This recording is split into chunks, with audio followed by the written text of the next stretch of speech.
optimal minimal. At this altitude, I can run flat out for a half mile before my hands start shaking. Can I ask you a personal question? Now would seem an appropriate time. What if I did the opposite? I'm a cybernetic organism, living tissue over a metal endoskeleton.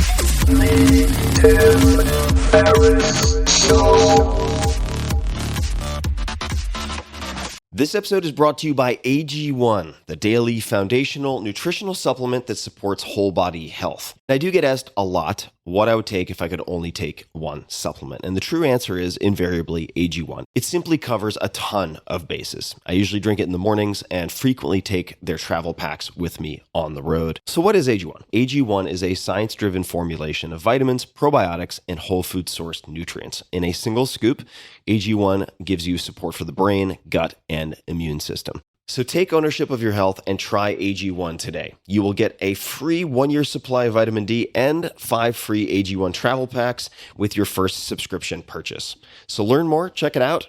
Go to drinkag1.com/Tim. That's drinkag1, the number 1, drinkag1.com/Tim.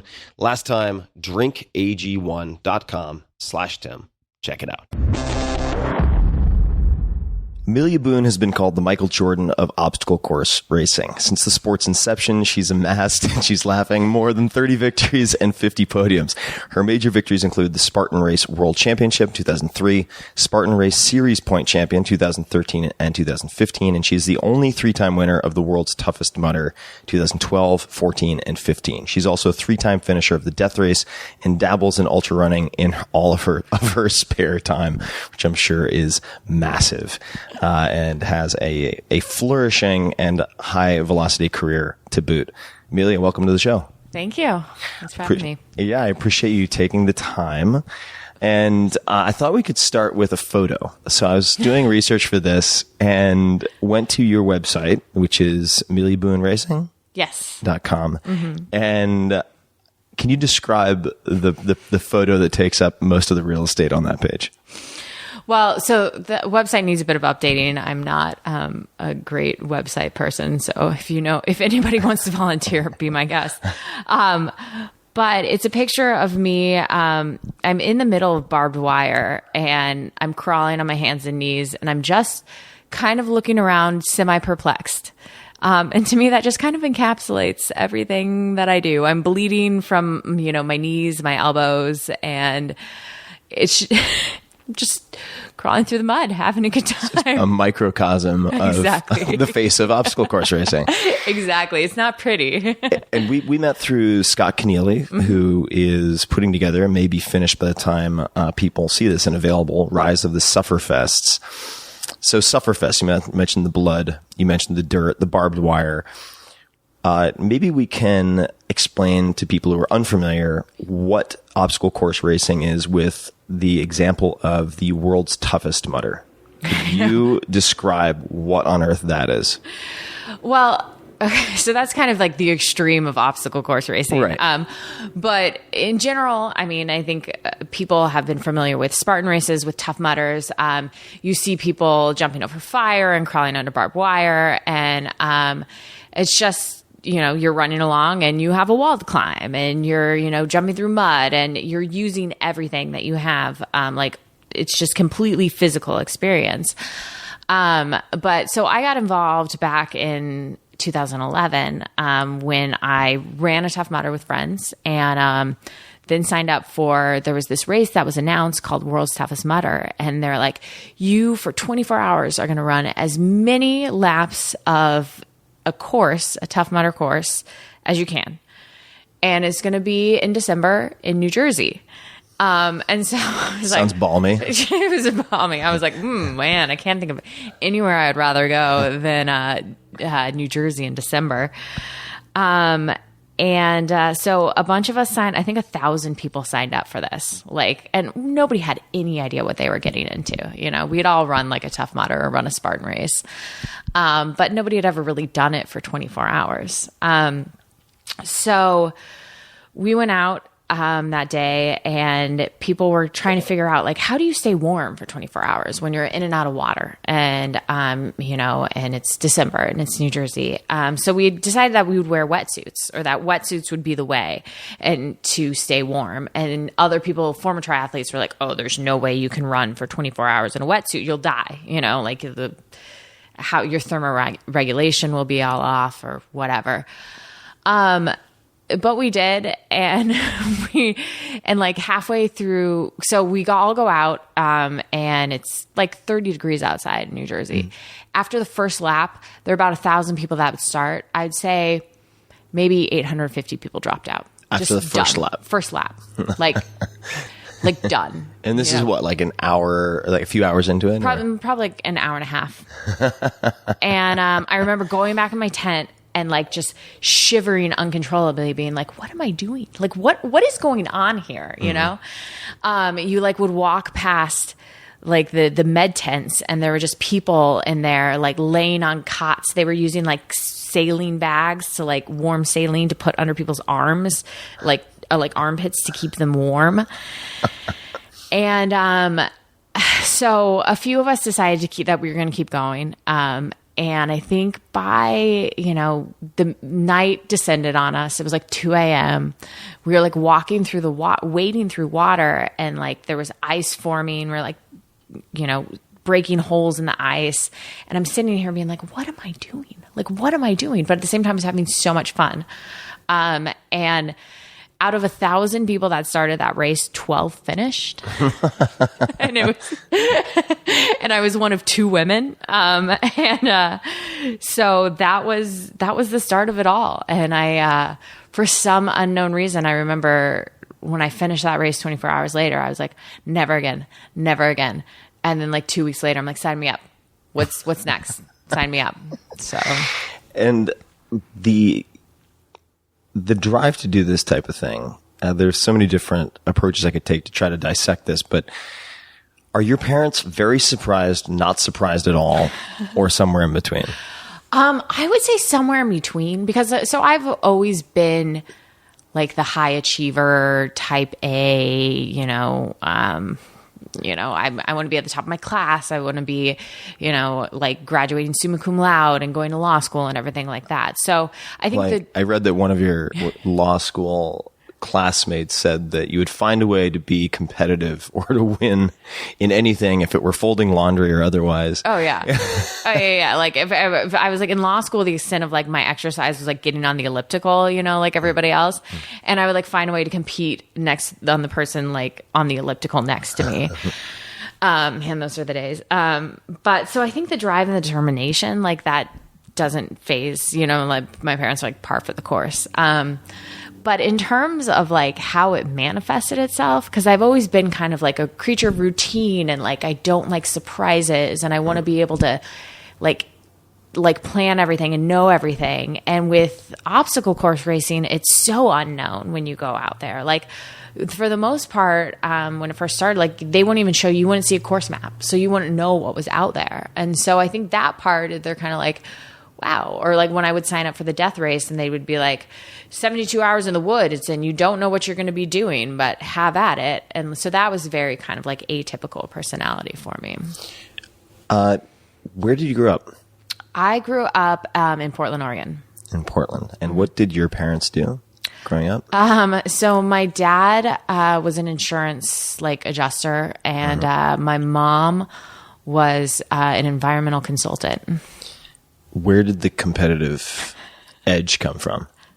It's funny. It's like they have no idea. And like I think it's got to be innate, to be totally honest, because my parents were always like, you can get C's, that's fine. Or you can play this sport, or you don't have to play this sport, or as long as you're happy, just do what makes you happy.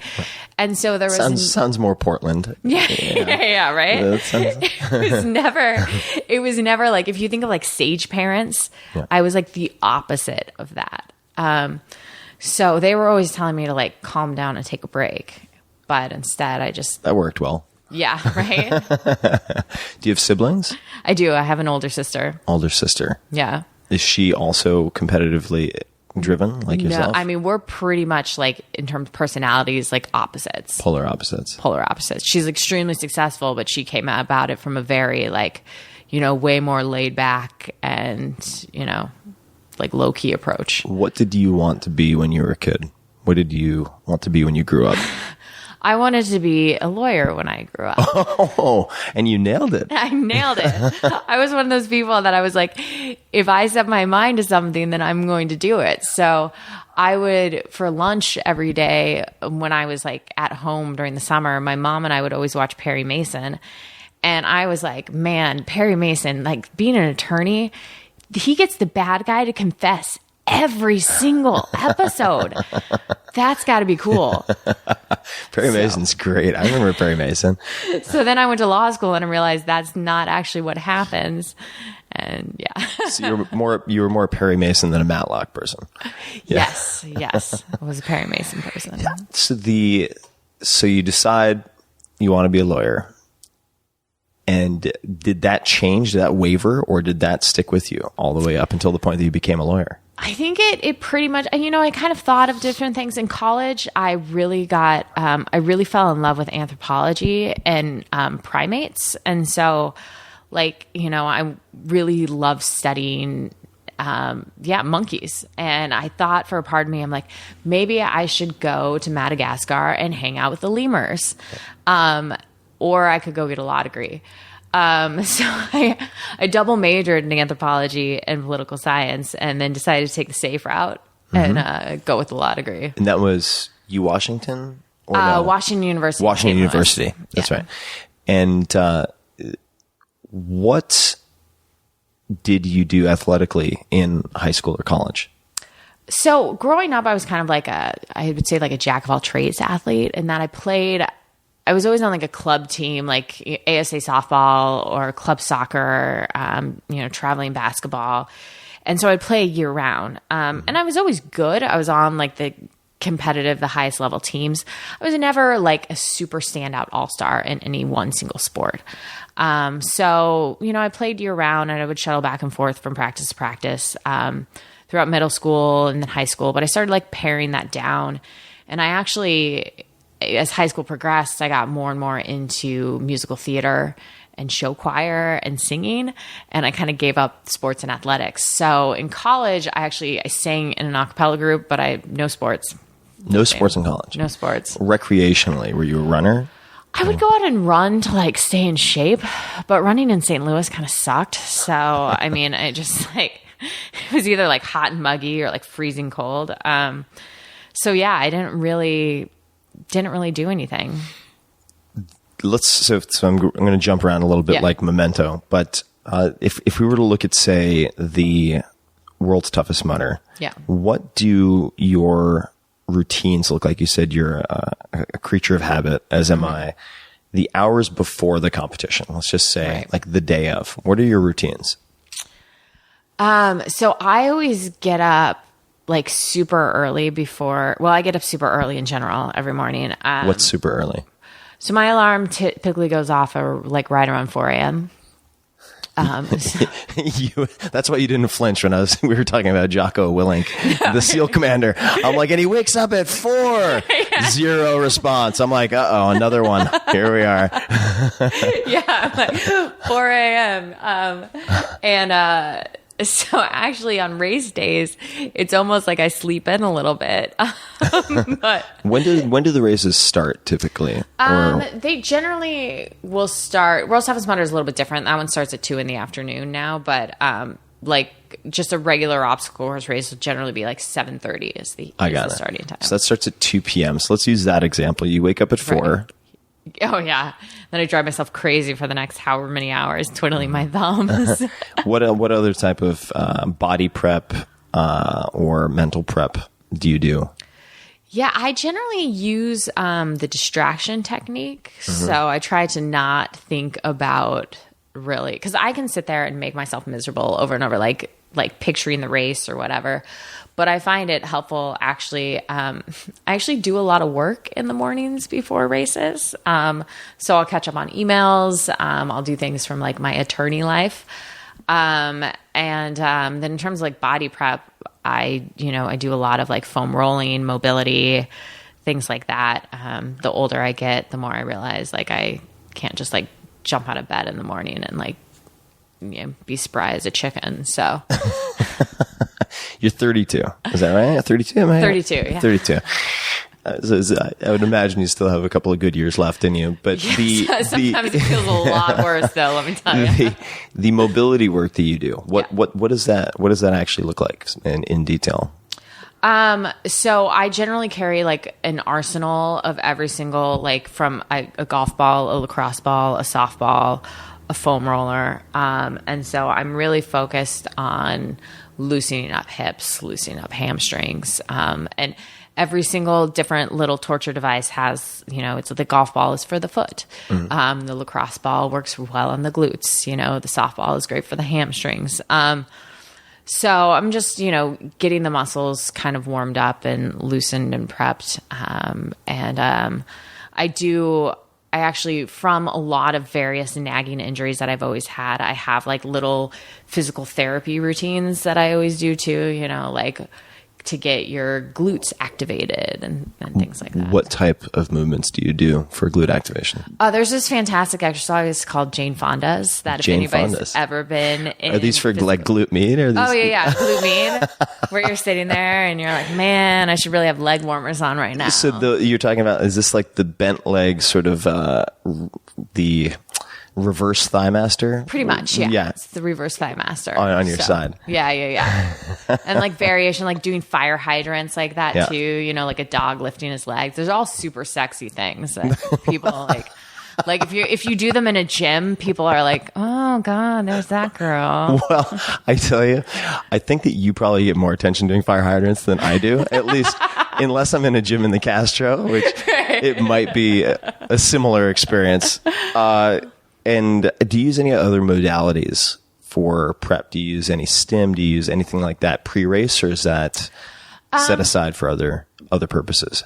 Pre-race, not so much. No, that's more like recovery. Like recovery, I'll like compression boots and stim. Now, are compression boots the compression socks, or are these actual boots? The boots that inflate, and right. like the air pressure chambers that, like kind of like supposedly flush out lactic acid. So that's post-race. That would be post-race, yeah. So, well, let's talk about post-race then. So in terms of facilitating recovery, so you finished the race. Yeah. And is it true that you have not slept for days on end after races? Or is that an exaggeration? No, it is true. So any long race that I've done, like World's Toughest Mudder is a 24-hour race. I've done other races that are longer, 48, that are 60 hours. And I feel like I can't sleep afterwards. And you feel like you should be able to. You're like, wow, I was just up for 3 days straight, running around in the woods.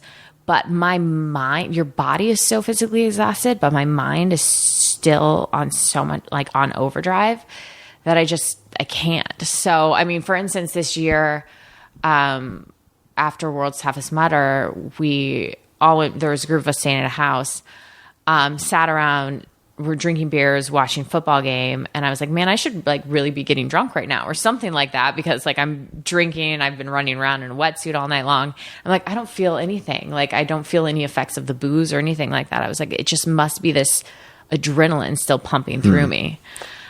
Did other people have a similar experience, or is that unique to you? I think no, because everyone else just kind of passed out and went to bed. Okay. So I was like, hey guys, let's say, okay, everyone's asleep right now. Cool. And when you cross the finish line, as such, you're done.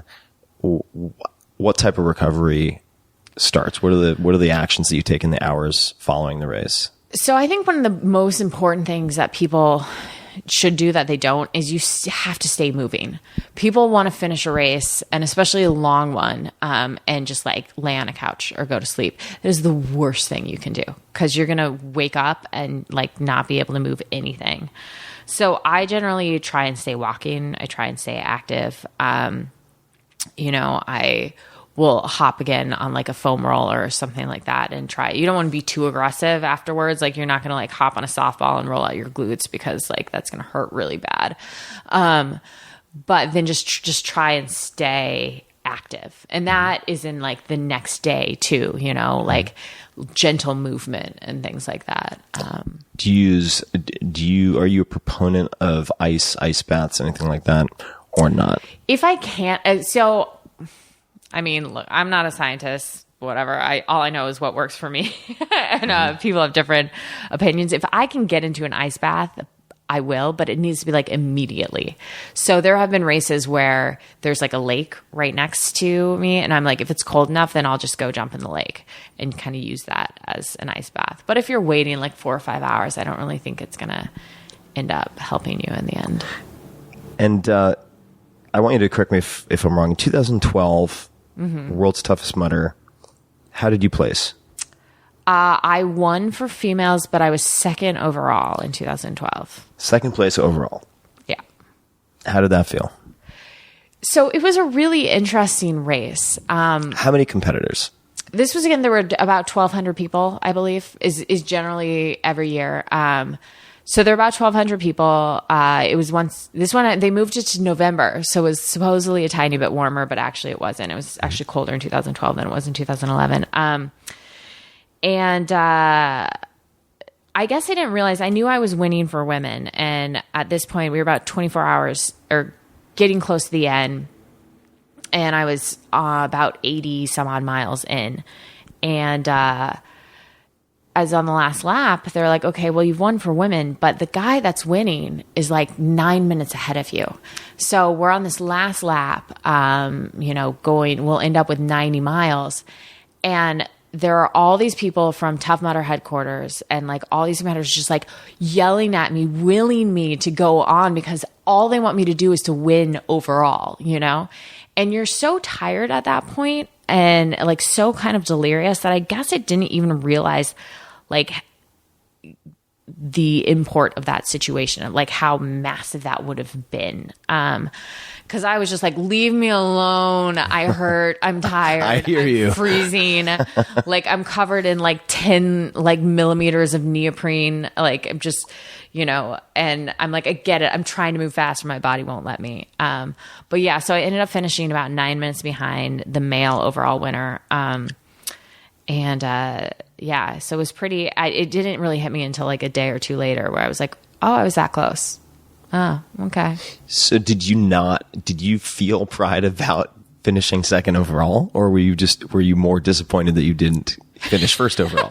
No. I completely felt pride. And it's one of these things now that when I race, it's almost, I kind of look at the standing. It's cool to win, as a female, be like, oh, I'm the female winner.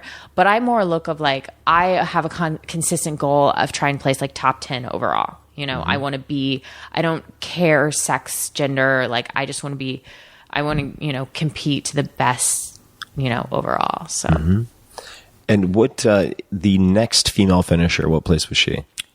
She actually, in 2012, she was third.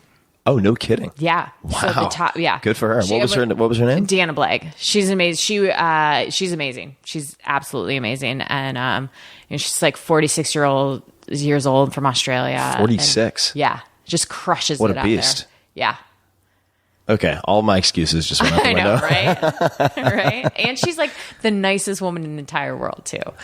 So how does her strategy for training or in the race itself differ from a younger competitor?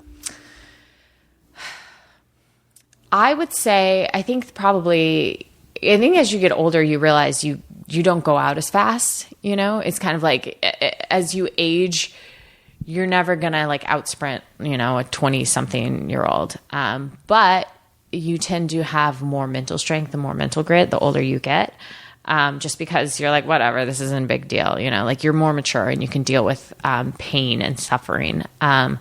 So I think that it's just kind of more like a slow and steady, but just keep going one foot in front of the other. But to that extent, that's kind of how I operate too, is that I'm notoriously slow out of the gate. And in the beginning of races, I'm always like struggling to catch up with everyone, which is why I like longer races. So then, but it's just kind of like, picking them off one by one. When you are actually before that, so suffering, let's talk about suffering. Yeah. I was just reading a letter of Seneca's. Who's that guy? That's the bust on the kitchen counter over there. Related to, I think it's on fasting and celebration, something related to that. But it talks about exposing yourself to suffering. Right. Along the lines of the more you sweat during peace, the less you bleed during war. Right. And so I practice fasting for many reasons, among those being practicing hardship, right? So I can endure it in other areas of my life. Do you do that in other places in your life where you deliberately expose yourself to different types of pain or suffering as a practice? Or is it limited to the Sufferfest? I mean, with the amount that I race, there's plenty of suffering involved in that. It's sufficient. No. I guess I can't do the fasting thing. God, no, I'm not good with that. You're burning a lot more calories than I am. I'm like, if I don't eat every few hours, like it's trouble for anyone around me. But I always try to train in less than ideal conditions if I can, because I think that adds a lot to. It's super easy to go out for a run when it's 70 degrees and sunny. But like when I was living in Chicago, which I did for the past 6 years, if there's like a windstorm or a thunderstorm, I'm like, let me out. Perfect time to run. Perfect time to go run. There was one time that they had shut down the lakefront path because the waves were coming over, and I was like, fuck it, I'm running anyway. Apparently police don't like that. So as I'm like, I'd love to see, please tell me the police tried to catch you on foot. Did they? No, well, it was a bicycle cop who I was actually surprised that he was like out in the weather as well. Yeah. And he was like, this is shut down. And I'm like, I'm just training. No big deal. No big deal. Yeah. Did that sway his position? No, not at all. So training in less than ideal conditions. When you look back at the races that you've run, the obstacle course races, what has been the most challenging obstacle for you, and what has been the most dangerous? I would say, in terms of challenging, I always tend to. So there's always. I'm notoriously awful at throwing a spear. And it's well known in communities that I can't throw a spear to save my life.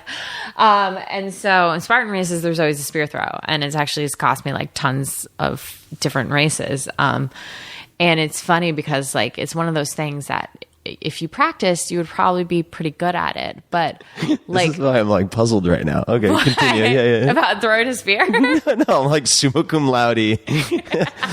Like, like ace lawyer, and I'm like world champion racer. Okay, so continue. Not to interrupt. What? And I can't throw a spear? No. No, but it seems like the kind of thing you would sit down and study and master. You would think so. I actually think that playing softball my entire life kind of screwed me, because I would like try and throw it like you throw a softball, which you can't do. Under the underhand spear? No. Just, yeah. I'm just messing with you. She throws like a girl. No. But come on, the pitching is completely different, right? It's completely I'm different. referring to the pitching, folks. Don't get all riled up. Correct. So it's always been a challenge for me, and I finally figured it out. But it's one of those things that like, it's such a silly thing to struggle with, I think. But I guess that also could be the most dangerous, because if you miss a spear throw and somebody's around, I'm joking. But there are some, in terms of danger for obstacles, like there are times where I'm sitting there being like, why hasn't somebody died in these? Well, I take that back. That's really bad, because somebody did die. But dangerous sport. Yeah. When you're racing for 24 hours, especially like really long, and you're like climbing super tall things like in the middle of the night, I'm always thinking there being like, man, one misstep and I'm falling backwards, and I'm, and I've taken some big diggers off of walls just because you're so tired. You just Big diggers meaning big, falls. awful falls, How then these are walls that you're climbing over, similar to a military obstacle course? Correct. Yeah. How tall are they? They vary. Some are 8 feet, some are 10 feet, some are 12 feet. Some have ropes to help you up them. Others, there's big, like kind of like ladders. Like military tack ladders. That like climbing out of water. So there's one time, I think it was in 2012 World's Toughest Mudders, you climbed one of those out of a lake, and it was like 20 feet up, but it was in the middle of the night. And it was like frozen. And so you're like, it's like iced over, and you're like, I'm going to die. But yeah, so there's all these little dangers, and people, talk about the electricity involved in Tough Mudders, which is like a very disconcerting, because I've been hit so hard sometimes that I've like blacked out. From the electricity. Yeah. Can you describe this obstacle to folks? Yeah. So there's a couple variations of it, but basically there's these wires hanging. The worst variation was called electric eel, and you crawl through water that's about like 2-3 inches deep, and there's wires hanging down over your head, and so you're like army crawling through it, and your head is hitting these wires, and there will occasionally like shock you, zap you, and is it 10,000 volts? I don't, or there's the difference between voltage and wattage, and I don't really understand what it is, but one will kill you and one won't. So this is supposedly the stuff that won't kill you. But if you get hit in just the right way and you're in water, like I got hit so hard, and like my face smacked down through the water, and I hit my head, and then I like blacked out. I started crawling the wrong way. And now it's one of those things that like, once you like do like that, like something like that happens to you, you just have like this insane fear of it, know? And so it's the worst for me now, like trying to prep. So you just have the trepidation beforehand. Yeah. The people who get injured, or even the fatalities, what are the most common causes? Honestly, I think the vast majority of injuries are things like rolled ankles, broken ankles. What you would expect. What you would expect. I mean, I don't think they've never. And the one unfortunate death that I think that we know of that have occurred, or deaths that have occurred, have been like, heat stroke, dehydration, like the things that you would find that you'd find at ultramarathoning. Exactly. It's not surprisingly for something that is fraught with electricity and spears and like climbing up super tall things and crawling barbed wire. Like nobody's like lost an eye, I don't think, from a barbed wire. One of my buddies got zapped in the eye with one of those electric lines. He was not super happy about that. I mean, the worst extent of my injuries are really like my body is just covered in barbed wire scars, like scratches. I can show you them, but I look like I was attacked by a tiger. Yeah, I was wondering what kind of cat you had. yeah. It's like everywhere. Rope burns. I'm never going to be a leg model because like it's just 50 Shades of Tough Mudder. Yeah, it's like covered. The surgery. I want to talk about your knee surgery. Yeah. Why did you get knee surgery? And let's start with that. What was the reason for the knee surgery? So I last summer, heading into like World Championship season, ended up tearing my meniscus, and that was in training and running. It was in training. It was like I was like running in Chicago, and there are like potholes everywhere, and it was like one of those like it was one of those freak things where you like step in something and you're like my leg, and then I'm like running it off. I'm like, oh wait, this actually isn't okay. So, I went and I had an MRI. I thought I was like, okay, but they're like, my leg like kept locking, and I had to like physically unlock it. And so I think with certain meniscus tears that happens. And so, they had to go in there and, shave down the meniscus. And then, there was some like tibial plateau fracture, whatever fancy. So I just had to stay off it for a bit. Yeah. So that happened. How much later did you compete? So So I raced again 8 weeks post-surgery. And I remember asking my surgeon. This was the world's toughest mudder? Correct. 2014. Correct. Which you won. I did. So I remember asking my surgeon, and I was like, so how long till I'm back running? He was like, maybe like 4 weeks. And I go, so could I feasibly run a race like 8 weeks later? He's like, yeah. And I was like, how long of a race? And because he was like thinking like I was going to run a 5K. Do a 5K. Yeah. I was like, well, it's like 24 hours. I was just like, so I never got his blessing for it, but I did anyway. So what did you do between what steps did you take to rehab it? I mean, what were the most important things that you did? I mean, I think most importantly for me was getting into, I like got into physical therapy like the next day. Like I had the best physical therapist in Chicago, and she was fantastic. She'd worked with me through other injuries and things like that. So we were pretty aggressive in rehabbing it.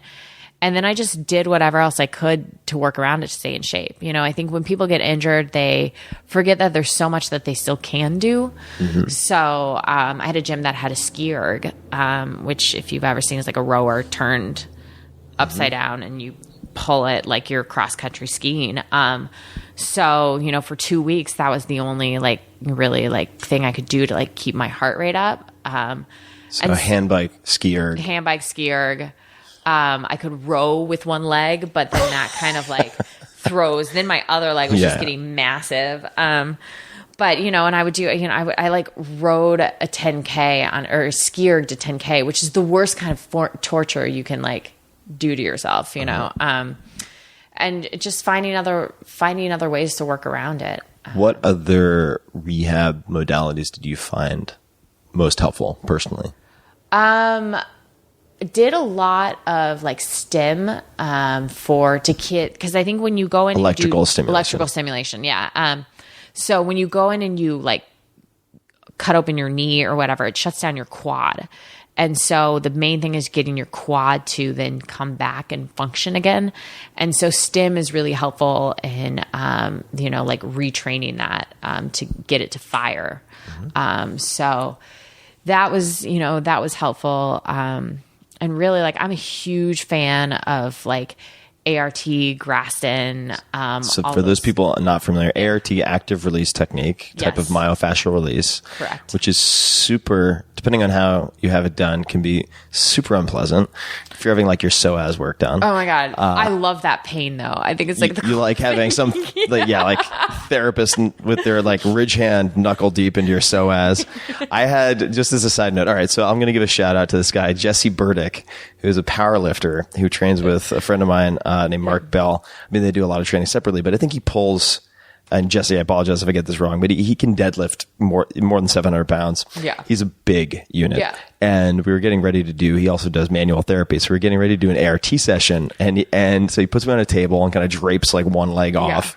And he goes, the safe word is brisket. And then just proceeds to annihilate my hips. So the basic idea, folks, for those of you who don't know the ART, and please correct me if I get this wrong, but if you have adhesions, let's just say with scar tissue between adjacent tissues, you apply pressure, manual pressure, a therapist applies pressure between those tissues, then has you perform motions like an overhead kind of reaching movement for the lats to break apart those adhesions. Right. Graston, which is like having really thick butter knives scraped all over you. Right. I read that you use something, and I'm embarrassed. I actually don't know what this is. Dry needling. Oh yeah. What is that? Okay, so it's illegal. Sounds terrible. It's apparently illegal in California, which is why you probably don't know what it is. It's like acupuncture on crack. So, and acupuncture is actually rightfully probably hate it because I think they think it's kind of like a bastardization of what they do. Mm-hmm. But so when you go and you get acupuncture and the goal is like to not feel the needle, dry needling, you actually are sticking the needle in the muscle belly to try and get it to twitch. And the twitch is like the release. So, it's like, and you don't leave the needles in there. So you're basically like poking at a muscle to just try sewing and get machine. Yeah. And the worst ever, don't ever let anybody dry needle your calf, your gastroc, because like if you get in underneath, like right and like the hamstring insertion, like you will feel like you got shot in the back of your legs. But it can also be kind of addictive because like you have somebody like poking around your glute med and you feel this twitch and it's almost like this like release of the muscle. And What does it do for you? It's supposed to, you know, for super tight muscles, the idea Release is to get spasms? it to release. Yeah. Huh. So, yeah. I had this nutty experience. And if people want to see photos of me in excruciating pain getting ART done by Charles Poliquin, you can see that in the 4-Hour Body. It's kind of hilarious. But I had a separate experience with something called, let's see, I guess it would be called, I want to say neuropuncture, but I might be getting that wrong. This was done with Dr. Lee Wolfer many years ago with shallow injections of Prolo solution. So, and what happened though, and we improvised at this point, is she was working on my infraspinatus. So this is a rotator cuff muscle that always gets sore for me. And I had reconstructive shoulder surgery, and I probably sit like a like chest collapsed. Gollum when I'm typing also, which is no good. But she was working on my infraspinatus and she was doing the kind of sewing machine approach with these shallow injections. And we both hear, and it sounded like someone was scraping ice off a windshield. And it turned out that I had this huge clump of calcium deposits at the back of both shoulders. And so we ended up it's the royal we. She ended up using the needle basically as a scraper to kind of break down these calcium deposits. And what was fascinating is no shoulder pain for months afterward. After chiseling these out. Wasn't the most pleasant thing in the world. So the dry needling, now that you're here in California, no more sad times, no more glute med pokes. I'm going to have to go back to my black market dry needling. Yeah. Well, sometimes I'll get acupuncture done and I'm going to be like, can you guys and like they'll accidentally, a muscle will trigger and release. And I'm like, oh, that's fantastic. Do it again. But I'm one of those people, I'm like, I'll try anything once in terms of like recovery or like, I'll just throw especially because for most professional athletes that what they do, their job is like to be a professional athlete and then to like rehab and recover and spend all that time. I'm like training early in the mornings. I go and I sit at a desk for 10 hours a day. And then I like try and like train again in the evenings. Like it's not an ideal, like I'm not doing my body any favors for like with what I'm putting it through. What does your nutrition look like? And no, were you serious earlier when I asked you about breakfast? All right. What was your answer? We were doing a sound check and I asked her what she had for breakfast. What was your answer? Pop-Tarts. Pop-Tarts. No, that's actually, so Pop-Tarts has become kind of this like running joke in the obstacle racing community with me, because when I won the Spartan Race World Championships in 2013, I was so far ahead. I was like 20, 30 minutes ahead of the next woman. And the race director yells out at me. He goes, Millie, what'd you have for breakfast this morning? And I'm like, Pop-Tarts. And I actually did randomly that day because they're a really good source of easily digestible carbs. Millie? Is that what you said? Or did you say your full name? Sorry, I heard Millie. He said Amelia. Oh, okay, got it. Sometimes I can't say my own name.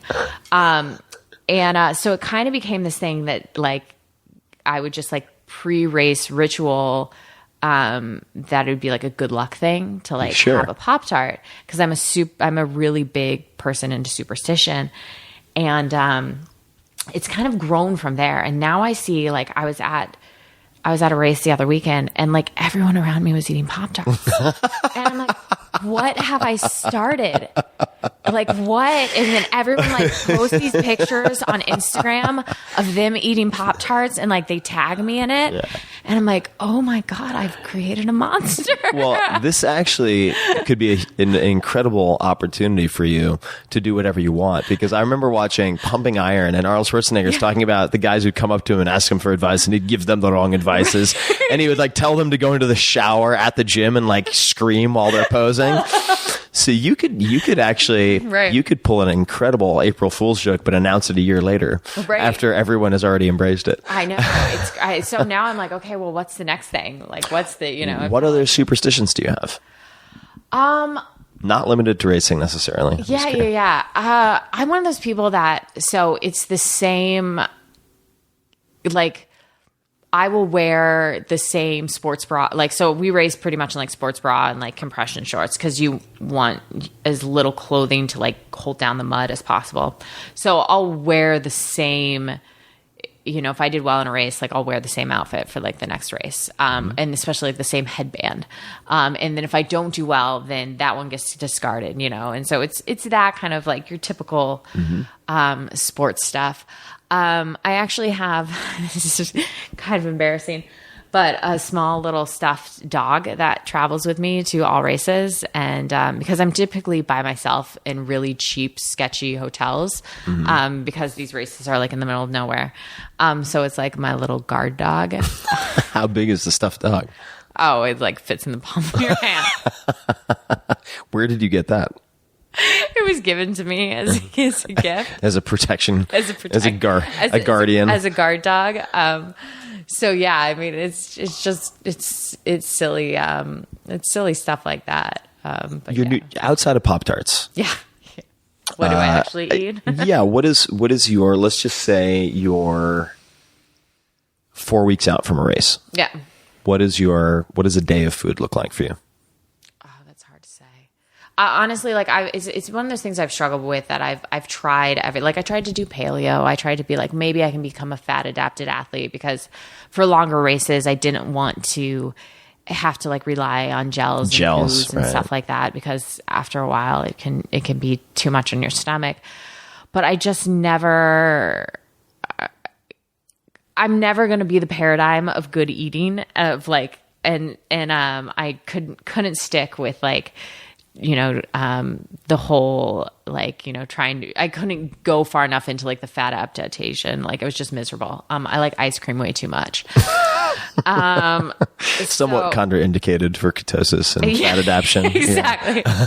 Exactly. Much to my chagrin. At a certain point, I think I realized I'm like, I'm performing well. I'm winning races.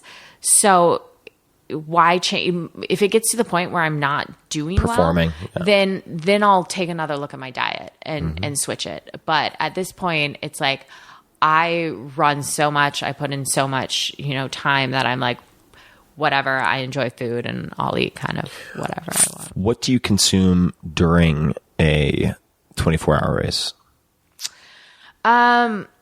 What is your, and this is actually a question from a fan, which was, how does your gear that you bring with you differ in an obstacle course race versus an ultra marathon, for instance? Yeah. Aside from the wetsuit. Yeah. So I think it really depends. If you're running, as I've learned from like dabbling in ultra marathons, is that my body doesn't, especially if you're running hard, my body isn't going to handle solid food as well as like the stomach will, like stomach acid and stuff like that. So there's a lot of like liquid, like Tailwind is a good, supplement that a lot of people use to like, that it's really easy on your stomach. Tailwind. That's a good name. Yeah. So, but I also just find, like simple, I actually really love like I like chewing on things like Cliff makes these blocks. So, I take in simple sugars that will like fuel me through that. How often do you eat during a 24-hour race? I try and fuel every 30 minutes to an hour, get something in, but little bits. And then I'm telling you, sometimes the best things during like a long race are like, oh God, I had a Krispy Kreme donut during World's Toughest Mudder this past year. And it was like the most phenomenal thing I'd ever had. Salty things, like you want to make sure that your electrolytes are kept, especially if you're running in a wetsuit because you're losing. I mean, You must be losing so much. It's such you're just- incredible amount of fluids. yeah, I mean, so pickle juice, mustard, things like that. Now, do you carry that with you? There are stations where you grab that. There are stations. There are. Just imagining like a Camelback half full of pickle juice. Well, I actually do. I carry mustard packets with me. Mustard small packets. So, because vinegar is, if you ever have issues with cramping, they say that like the vinegar, the salt, and stuff like that pickle juice is well known to stop cramps in their tracks. Pickle juice. Yeah. I suppose that makes sense. Yeah, I mean, that's pickle juice is harder to carry with you unless you have like a little vial or something like that. But yeah, so I think that for the longer the race gets, you obviously need more gear, and especially depending on like the cold and the weather and what your conditions are. And so, sometimes it's pretty massive. You're mentioning electrolytes. It's fascinating when you look at sort of the record of health issues in endurance races. Most people assume that a lot of it would be related to dehydration, but oftentimes it's the complete opposite. Yeah. Where many people consume too much water, and they get, I guess it's, I might get the hyponatremia. Yeah. Where you dilute sodium to the extent that in some cases your heart stops functioning, Yeah. right? And I recall I was doing this kettlebell certification years ago, and it was just like thousands and thousands of swings and whatnot outside in Minnesota, and people were getting horrible cramps, and they're like, "Oh, we're not drinking enough water. We need to drink more water." I'm like, "No, that's not the issue. You need some potassium tablets." And but God, that can just be the worst. Do people, I would imagine there must be a fair number of competitors who just have to drop out because they get like quad or hamstring cramps, or is that? Cramps can be like super debilitating. And I think, and especially like in really hot races and also in really cold races and stuff like the extremes.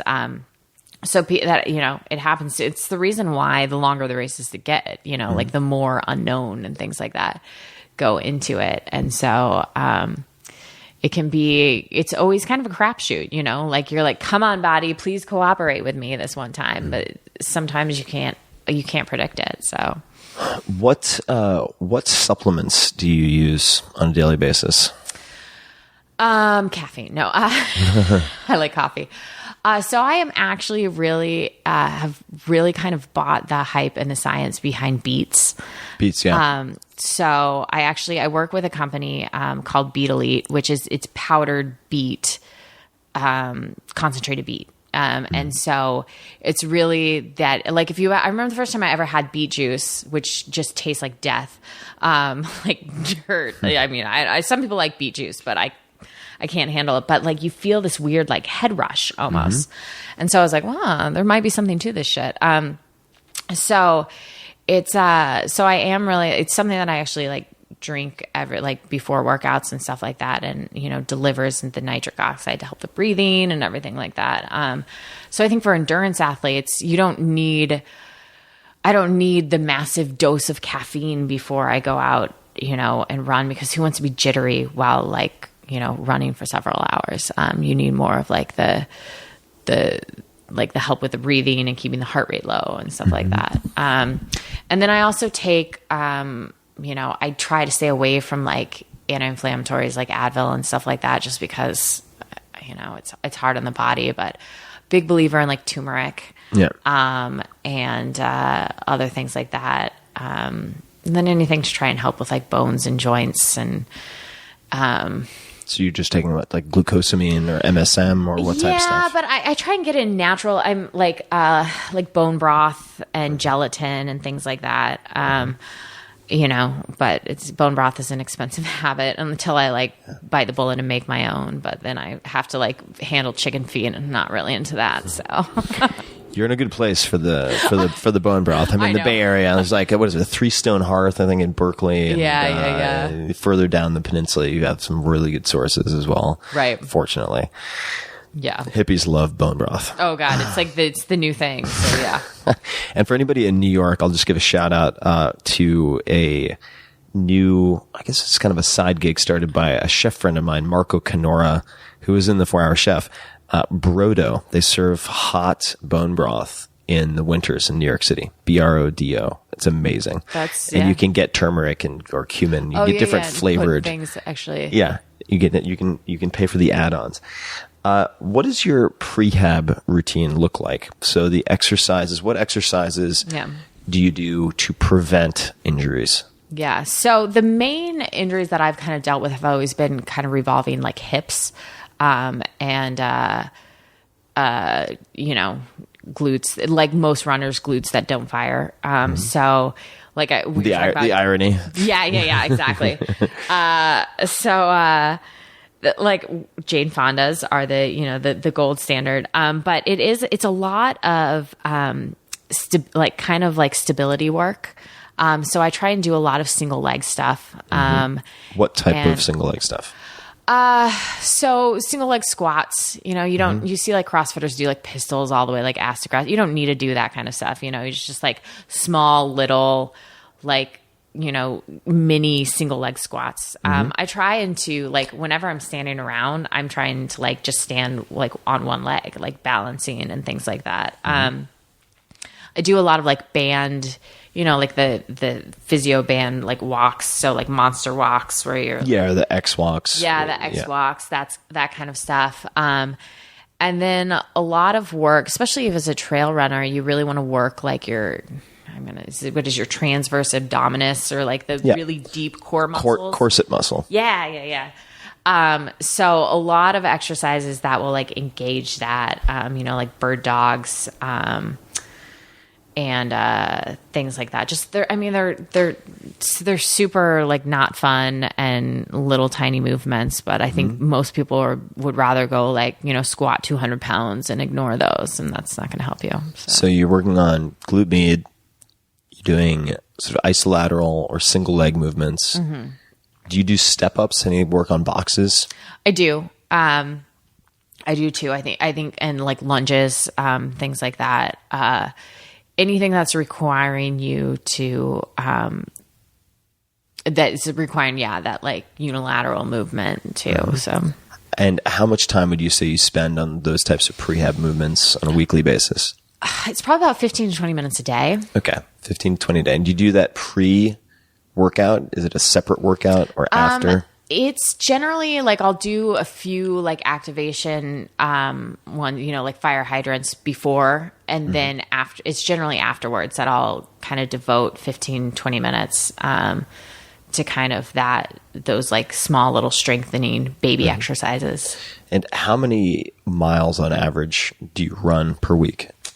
It's changed a lot. I used to, a few years ago, I actually didn't really put in that much mileage. I was like, running too much is not good for you or whatever. I've switched my training to be more running intensive because I realized that if you're going to run for 24 hours, you probably should run. Be good at running. Yeah, right. Exactly. Because I was just joking. I'm like, I'm not a runner. But then I realized that I love running on trails and I love long, long runs. And so, now I'm probably putting in about 60, 70 miles a week, which actually is not that much for you see a lot of runners who put in like 100-mile weeks, but 60, 70 miles a week. Yeah. And how much time do you spend doing other types of training, like weight training or otherwise? Yeah. I do. So I used to, I generally will like CrossFit 3 to 4 days a week. So, or some kind of bastardized version of my own, if I'm not actually going to make it to a CrossFit gym. It's also because I kind of pick and choose what I like to do from that.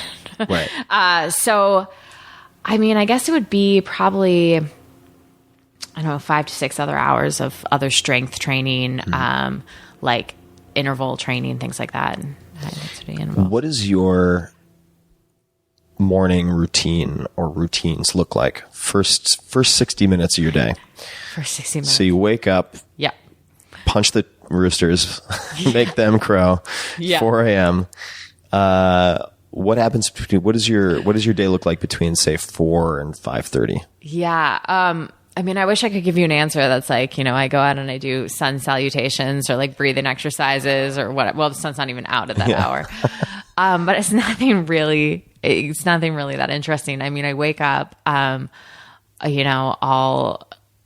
generally at that point, I'll actually typically answer some work emails that since I go to bed pretty early. What time do you go to bed? Probably I try and get to bed by 9. So sometimes I'll have work emails that'll come in like later than that. So I'll answer those.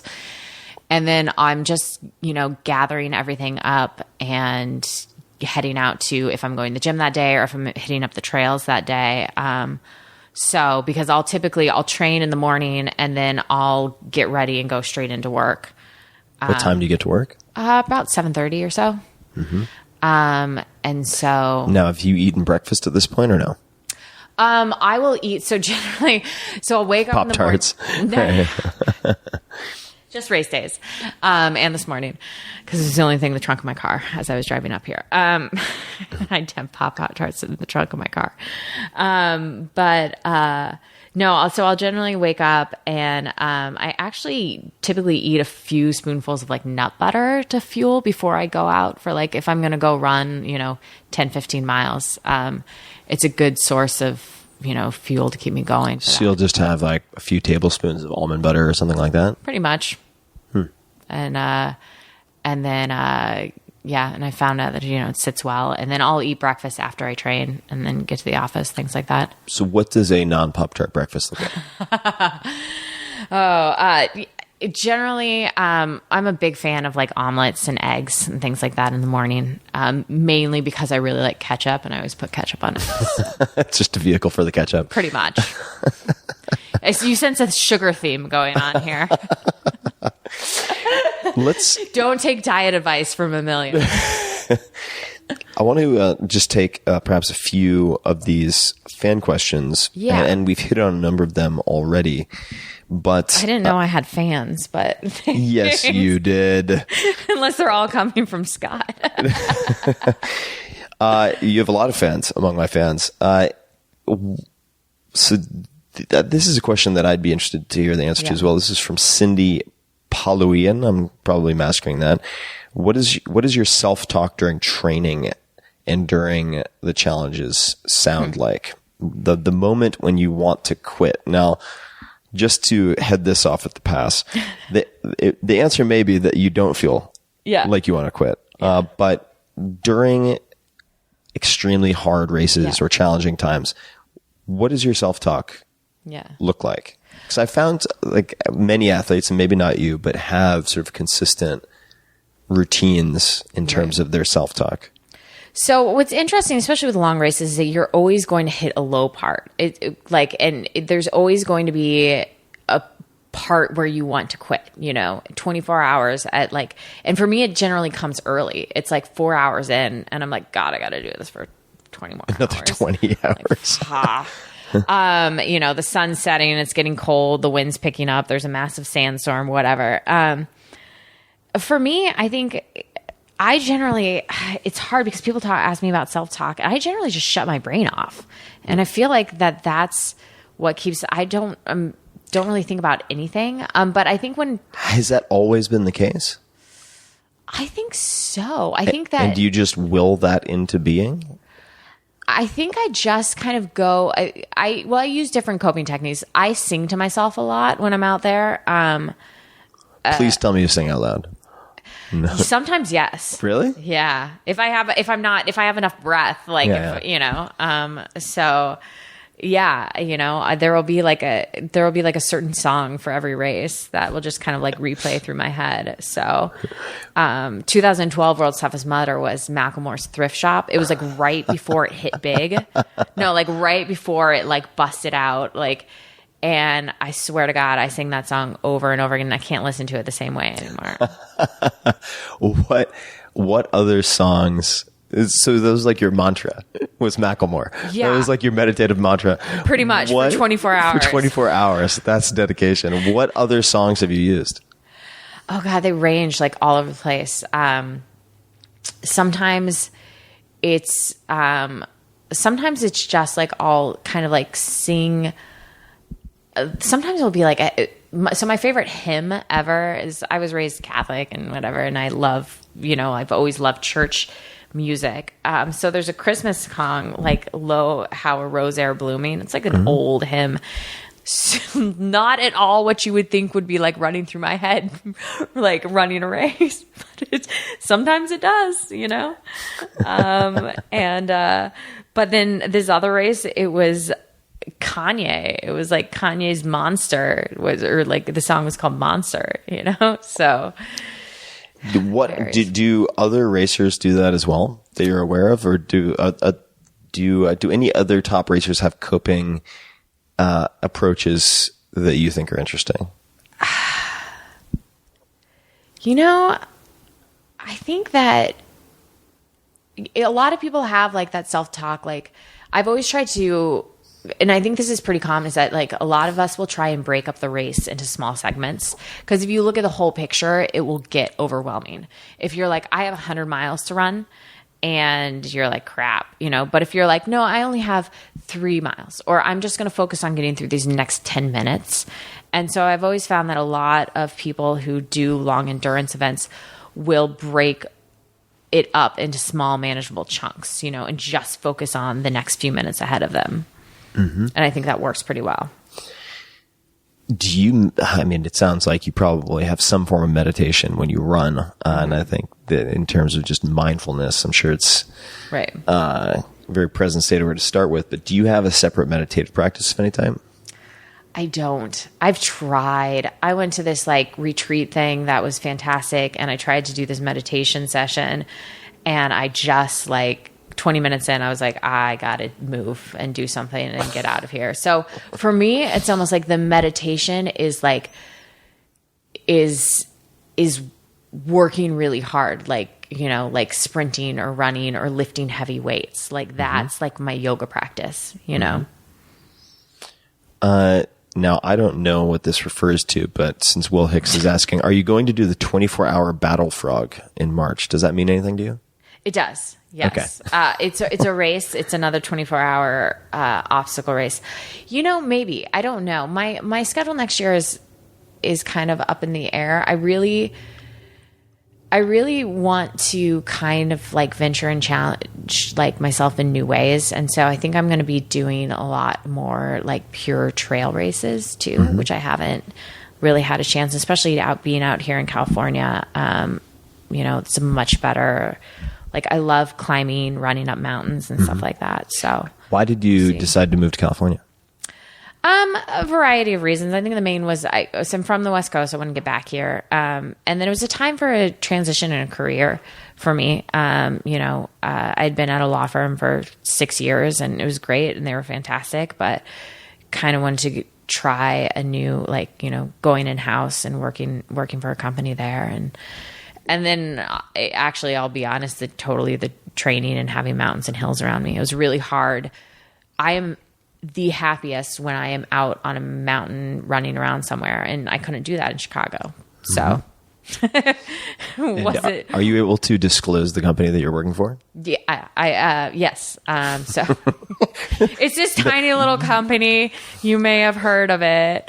Maybe not. I don't know. I work for Apple. Yeah. It's a good company. I have a lot of friends at the mothership. Just wanted to make sure they would allow you to at least admit that you work there. It's on like my LinkedIn and Facebook profile. Oh, okay, so it's public. Yeah. This is a very racing specific question. Stephen McKee, how do you keep your body limber after ice or water immersion during a race? Keep moving? Just keep moving. I mean, because otherwise if you slow down, that's when your body temperature goes down and then you're going to get hypothermic. So, So let's go to the third act. Okay. Which is rapid fire questions. They don't have to be rapid fire answers, but the word successful, when you hear the word successful, who's the first person who comes to mind and why? God, that's so hard. Because this is going to be your typical lawyer answer where I'm like, well, because successful can have so many different definitions. No, that's fair though. But just sort of reflexively. So this is going to be kind of a strange answer probably, but I always find people who have like transitioned their careers who've I guess, who've been flexible in their careers and who have transitioned. No, that answer's not coming out right. Okay, here we go. I'm going to use an example. I do that all the time. Don't worry. I was trying to record like a 20-second intro for this little audiobook yesterday, and it probably took me 47 takes. Right. Because you're all like, well, blah, blah, blah. So the example. Yeah. So I'm going to give you an example of a person who I find successful, and then I'll explain why. Perfect. Triple H. Triple H. So I am a huge wrestling fan, huge professional wrestling fan. And the reason why I'm going to use it, and I could use a number of people as this example, but the reason that I'm going to use this is because I find people who have had so he had a very successful wrestling career, but then transitioned into the business aspect of it. You find so many people, and this is interesting being in I guess you could technically call me kind of a professional athlete. You see a lot of people who I find are very kind of short-sighted in that they're like, well, I'm racing now, but they don't think about what happens when they can no longer do that. So people who have been able to have a very successful athletic career and then transition into the business side of things, or to think far ahead, and so those are the people that I look to, that I'm like, they have everything. They have the athletic side of it, but then they also have the business acumen and are smart enough to know that their body isn't going to always be there for them, you know. Oscar De La Hoya, a good example too, with Golden Boy Productions. Right. Very savvy. I mean, if we want to keep going professional wrestling, it's like The Rock, like things that have transitioned to being an actor. He's done all right. So Triple H is a great example though. So Paul Levesque, really smart guy. Yeah. I had him on the podcast. Listen to it. Oh, it just blew my mind. Really, really, really savvy guy. Right. Okay, so Triple H. I agree. I also view him. He works out at, I think, midnight every day with Joe DeFranco, like after his entire. Right. He is very. Okay, so we're like the opposite. You guys have right. You have the opposite schedules. But he's also a big fan of routine, and which I know, and I've heard him talk about too, and that's how I get by. And like, I don't care where I am in life. If I'm traveling, if I'm on the road for work, like, I'm going to create a routine there and stick with it, And so that's how you survive. What is something that you believe that other people think is insane? Or any controversial beliefs that you have?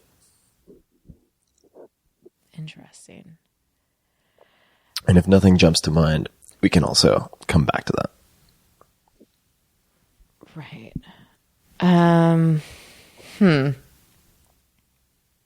Yeah, I may need to come back to that one. Okay. We'll come back to that. What book or books have you gifted most to other people?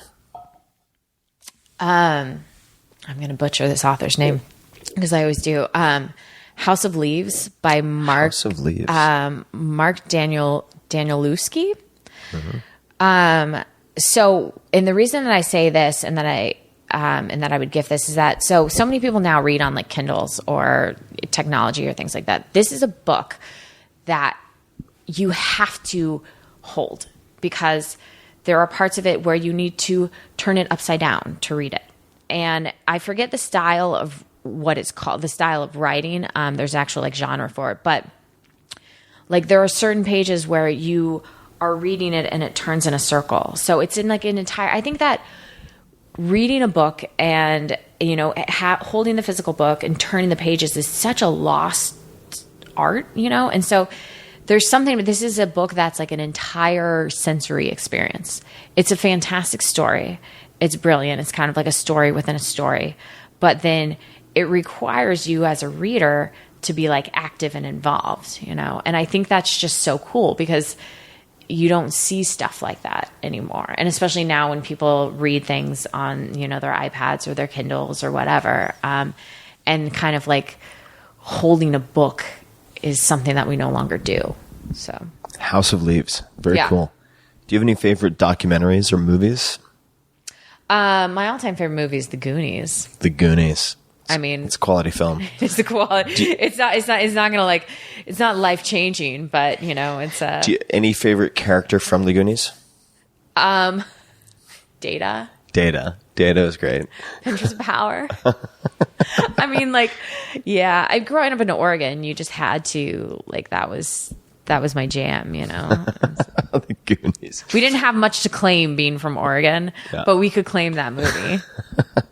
What is the purchase that is most for less than $100? Purchase of less than $100 that has most positively impacted your life in recent memory? This is a really funny answer. So, Manuka honey bandages. Huh. And so I get banged up a lot racing. Yeah, I've seen. Yeah, there's some of the photos that you sent me. So before we do these interviews, I ask for a short bio, some photos that might be usable. And I'm looking at one of them. You're climbing up this ramp, and you're just covered in blood. So yes, you get banged up. So this past summer, there's this one obstacle called Tyrolean Traverse where you basically... What is it called? Tyrolean Traverse. Tyrolean. Yeah. So it's like you've seen like the military guys, it's a rope thing. You either go under it and it's just a rope traverse. Yeah. But you can also go on top of it. It saves your grip. And I decided one race to go on top of it, saving my grip. And I was wearing just a sports bra and massive rope burn all down the front of my... And like the worst pain was like a 2nd-degree burn. And I discovered that the only thing that would take away the sting were these like honey bandages. And there was only CVS was the only place that sold them. CVS has Manuka honey bandages. The only place, or I could find them online too. And I swear it was the only thing that got me through like the next few weeks in like no pain. But now I use them all the time for all of like my scrapes, and they're great, like antibacterial and blah blah blah. I mean, with the number that I bought, I'm sure it's over. I've spent way more than $100 on them, but Manuka honey bandages, cool. Now, I usually ask about morning routines. We already covered quite a bit of that. What other routines or habits do you find important in your day or week? It's very easy for me I think it's very easy for a lot of people to get disconnected from, people around, especially now in our like social media type of world, is that like you like something on Instagram or, favorite something on Twitter or whatever the things are that you do. So it's very important for me to like, I always set a time every single week, and I call my parents like at the same time, and I call my sister, and to try and make those personal connections and stuff like that, because it can be so impersonal now with everything that we have, technology, that you can be like friends with people that you've never met in real life. So I always try, like, for me, that routine, like every Sunday at the same time, calling the parents, just kind of like keep me grounded, things like that. Do you have any wind down routine? What does the hour before bed look like? So I generally,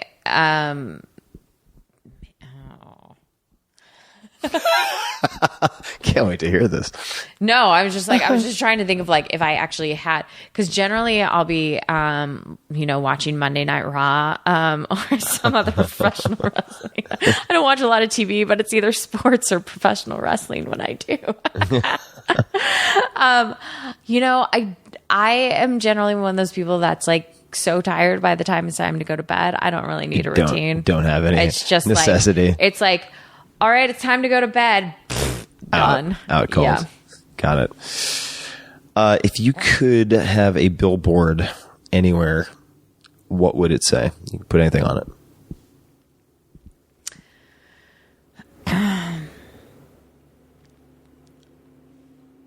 I think I would say, I think it would be something along the lines of, no one owes you anything. And I think that this has been something that lately, I feel like there's such a level of entitlement now in people, like that, oh, I deserve this, or I blah, blah, blah, this. And at the end of the day, I'm like, it's hard work. The people that I find the most successful, people that I one thing that I've always prided myself on is that like I've worked really goddamn hard for everything that, you know, that I've gotten or that I've done in my life. And you can't expect handouts from people. You know, at the end of the day, all that you can count on really is yourself. And so like, I don't expect people to give me anything. So, and I really wish, like, you know, so you see people now, like, I don't know, the level of entitlement that people think that they deserve a handout or deserve help. Sometimes I'm like, no, make it yourself, make your own opportunities, you know? Yeah. That's very pronounced here in Silicon Valley too. It's like, I know you just had a great idea when you went to the bathroom, but it's not worth $50 million yet. I'm sorry. Exactly. So this is not one of my normal rapid fire questions, and I'm sure I'm going to get a lot of grief for this from my fans. But I have to ask because I know a lot of very successful women CEOs and so on. So 2012, second place overall. Yeah. I mean, you could have potentially. I mean, it's well within the realm of possibility you could have won the whole thing. Do you find it hard to date? Is it because I'm imagining if I put myself in your shoes, it must be, and you're extremely successful in your career. Is it hard for you to find someone you respect enough to date?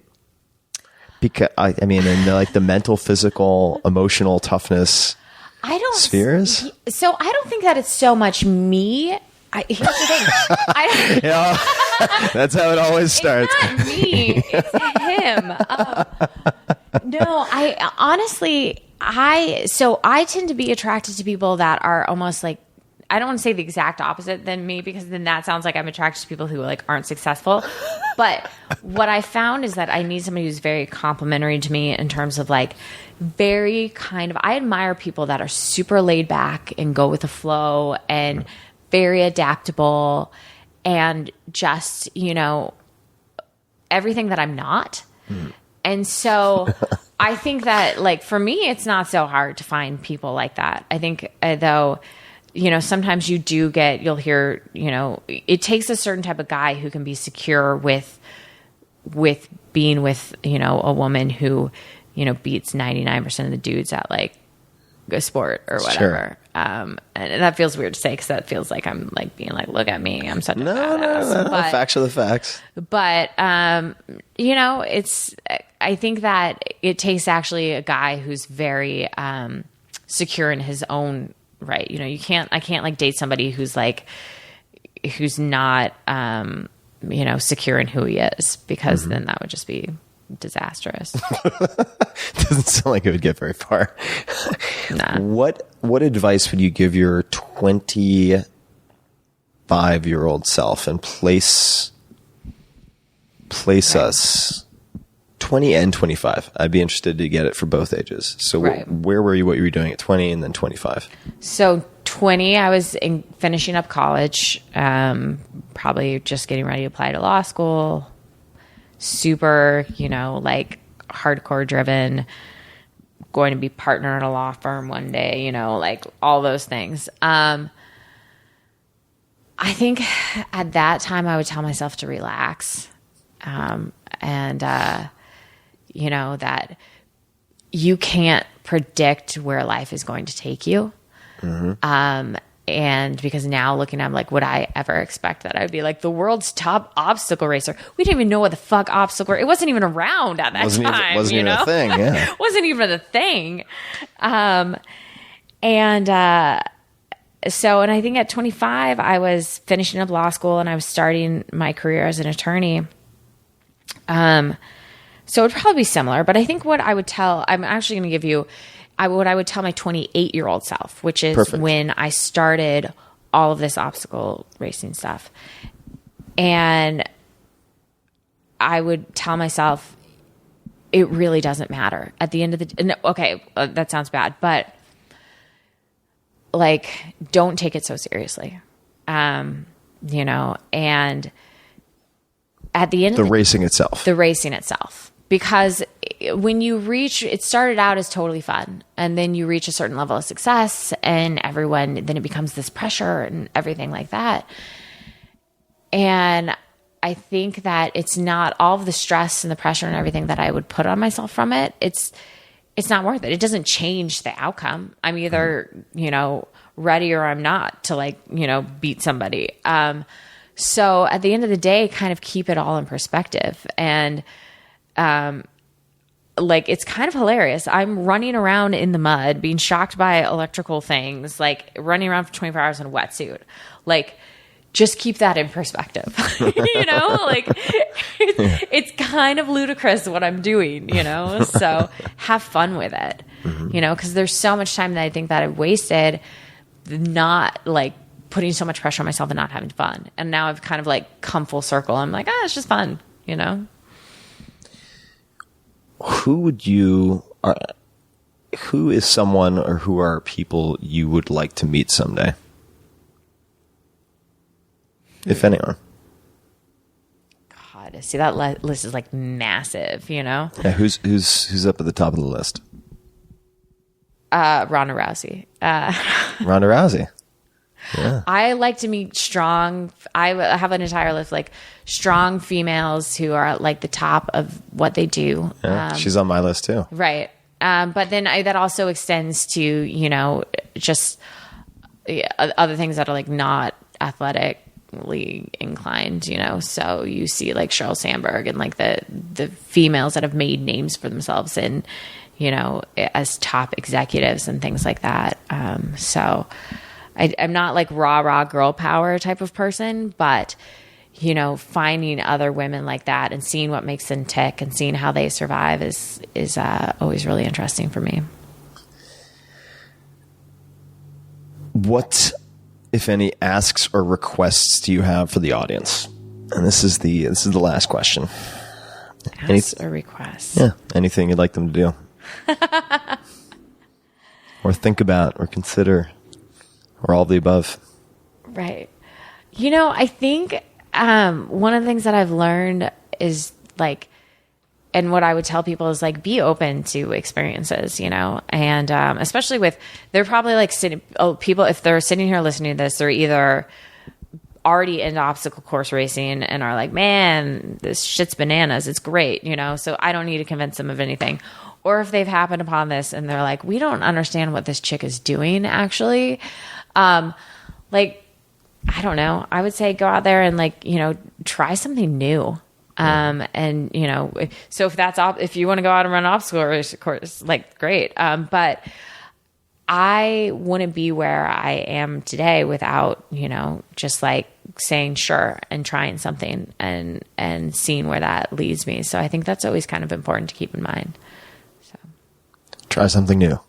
Yeah. It's good advice. I'm not sure if I'm asking them to do something there. But. No. I think it's good advice. I mean, do something just for the fuck of it, I think is kind of right.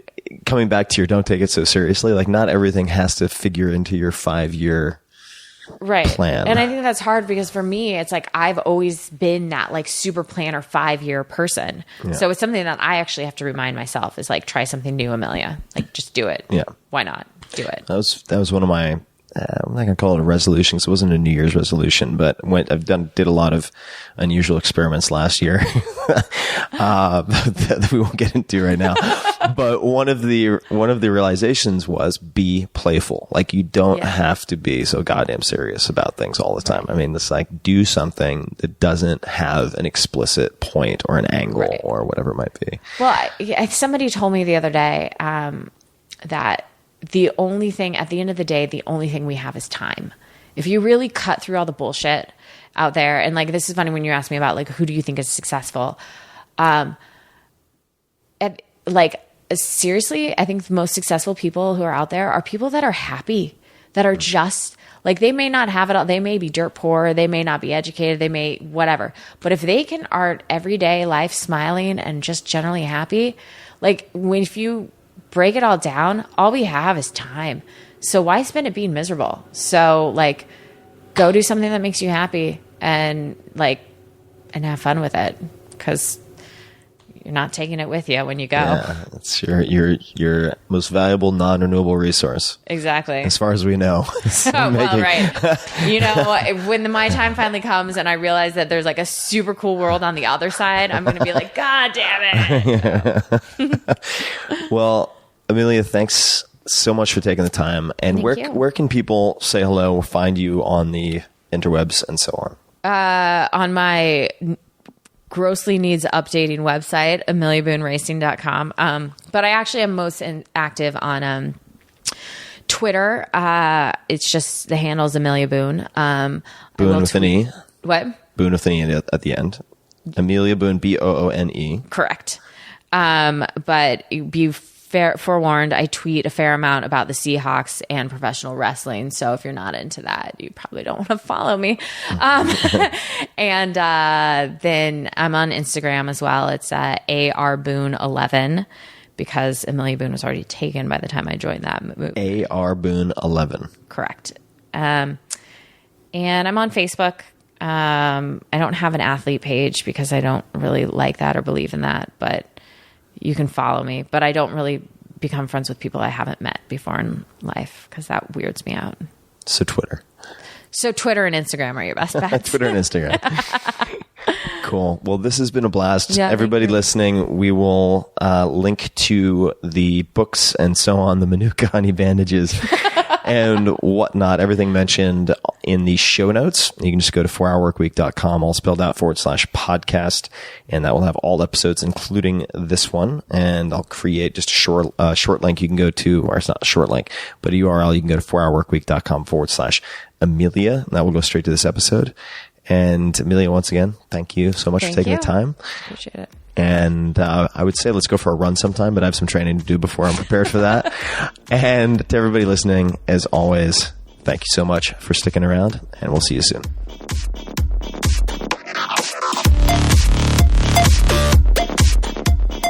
Hey guys, this is Tim again. Just a few more things before you take off. Number one, this is 5 Bullet Friday. Do you want to get a short email from me? Would you enjoy getting a short email from me every Friday that provides a little morsel of fun before the weekend? And 5 Bullet Friday is a very short email where I share the coolest things I've found or that I've been pondering over the week. That could include favorite new albums that I've discovered. It could include gizmos and gadgets and all sorts of weird shit that I've somehow dug up in the world of the esoteric as I do. It could include favorite articles that I've read and that I've shared with my close friends, for instance. And it's very short. It's just a little tiny bite of goodness before you head off for the weekend. So if you want to receive that, check it out.